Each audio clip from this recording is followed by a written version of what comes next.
Before the seventh and final seal is opened, not only does the church become conspicuous by its absence, but Jesus pauses for another very important purpose. Revelation describes it like this.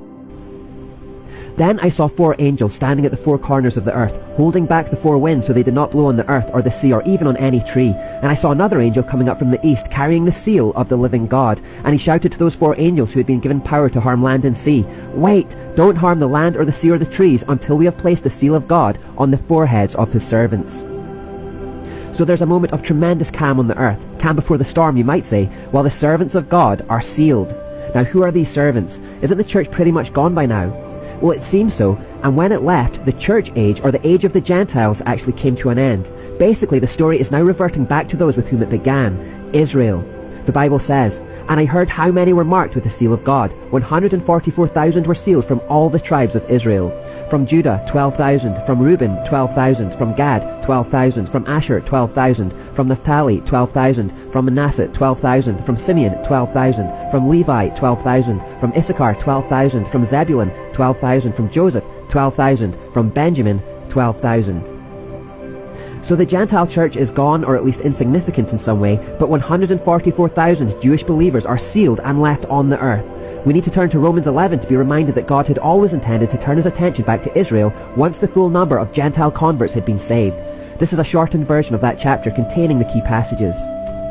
I ask then, has God rejected his own people, the nation of Israel? Of course not. No, God has not rejected his own people whom he chose from the very beginning.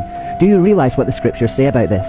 Elijah the prophet complained to God about the people of Israel and said, "Lord, they have killed your prophets and torn down your altars. I am the only one left, and now they are trying to kill me too." And do you remember God's reply? He said, "No, I have 7,000 others who have never bowed down to Baal."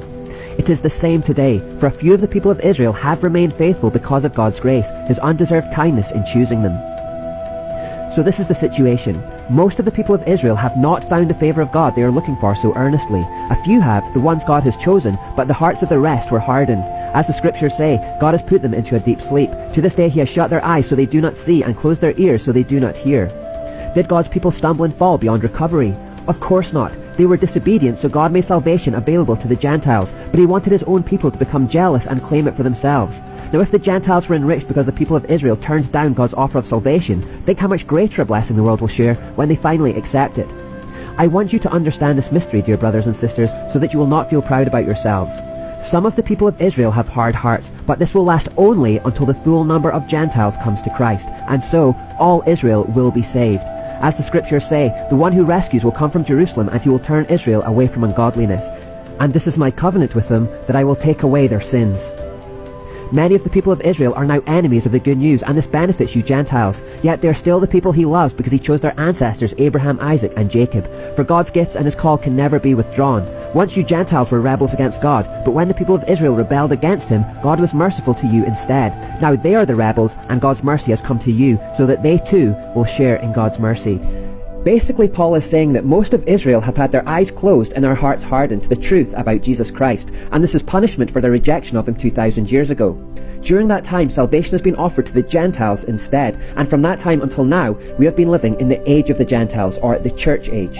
Paul says that this age will only last until the full number of Gentile converts comes to Christ, and when that age is over, God will revert his attention back to Israel again. You see, even though it seems like all Israel has gone astray, rejecting Jesus and the Father who sent him, there's actually a small remnant of believers left, just like in Elijah's day. Remember how Elijah thought Israel was completely devoid of faith and complained that his countrymen had killed God's prophets, but God knew of a 7,000 strong remnant who belonged to him. In the last days, and even now as we approach them, while it appears as though Israel is completely devoid of true faith, once again God will actually know of a small remnant, and it is indeed small, just 144,000 believers who belong to him. They may be referred to as Messianic Jews, Jewish believers. There are 12,000 from each of the Jewish tribes, and in that sense, all Israel will be saved. That phrase doesn't literally mean that every single Jewish person on earth will be saved. It simply means that all Israel is composed of 12 tribes, and each of those tribes will be represented in this final number. If one of the 12 tribes were lost or cut off, it could not be said that all Israel was saved. But the fact is that God knows the lineage of every Jewish person in the world, and an equal number from each tribe will be sealed at this time. They will remain on earth throughout the day of God's wrath. In this moment you may notice strong similarities with the Passover in Exodus. In those days the Israelites were living in captivity in Egypt, and God was sending plagues upon their tormentors. As an ultimate act of judgment, God warned his people that he was going to pass through Egypt and strike down all the firstborn babies in the land. In order to identify themselves as his, the Israelites had to sacrifice a lamb and then smear the blood on their doorframe.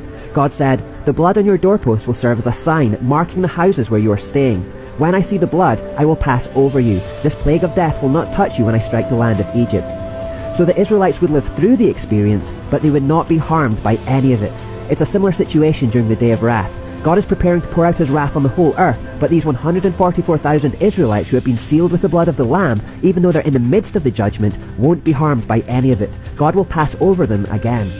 Their job during the day of wrath is to take over from the church as God's witnesses on the earth. They will preach the gospel to the four corners of the world. And now let's read about the opening of the seventh and final seal.